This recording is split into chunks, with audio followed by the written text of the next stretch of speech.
bongs and whistles in your neighborhood as people are starting to celebrate Independence Day with fireworks early right now. And when we get to the 4th of July itself, there's sure to be so much more noise, which can be extremely upsetting to our furry friends. So Dr. Ruth McPeet is joining us. She is the pet vet that we all know and love, and she's helping us prepare our pets for what we can expect with the 4th of July weekend with the rockets flaring up and all of that. And she has, of course, Jet in her lap, all decked out in his 4th of July costume.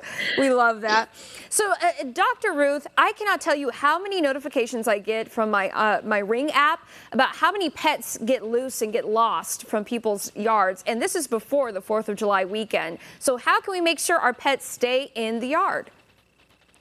Well, the first thing I recommend is that people keep their pets inside. As you mentioned, there's a lot of noise. There's going to be, fireworks. They're bright. The bright lights can be scary. And the noise. Pets are more sensitive to noise than we are. They hear more frequencies, and hearing is about 4 times better than ours. So that loud noise, all the fireworks can be really scary. And a terrified pet can run out of an open door. So really, really important to keep your pets inside, away from the celebrations, so that there's less of a chance of them getting out. And there are ways we can create that safe space indoors, right? Talk about that. Yeah. I recommend setting up your pet in an interior room. You want to put them in a room that's away from the door so that they don't get out. You want to put in their crate, their bed. If they're crate trained, a lot of dogs like going in the crate. It's like a little den. You want to give them toys. So I recommend giving them their favorite toys, but also getting some new toys that are going to be exciting to keep them busy. You can get toys that are puzzle toys to keep them active, or toys that you stuff treats in. Again, the goal is really something that's going to keep them busy. And then turn on the radio or the TV so that they have soothing sounds to kind of drown out those noises. Are there such a thing like doggy earmuffs? Is that a thing that we can do for dogs as well? There are a few companies that have actually come up with that. I don't know how successful they are. And honestly, if most pets would wear them, I don't think mine would, but there are some people that came up with some earplugs.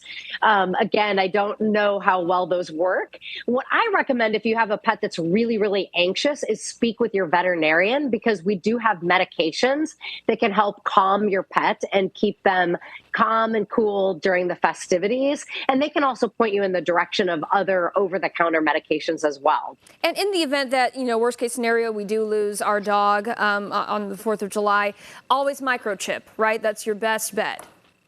Yes. Yeah. Make sure not just a microchip, but that they have a collar and ID tag. You want to make sure that that's up to date. Same thing with the microchip information, that it has your current address and phone number. That needs to be on all pets, because even a strictly indoor cat can get outside during the festivities. So make sure all pets have identification. That's the first thing.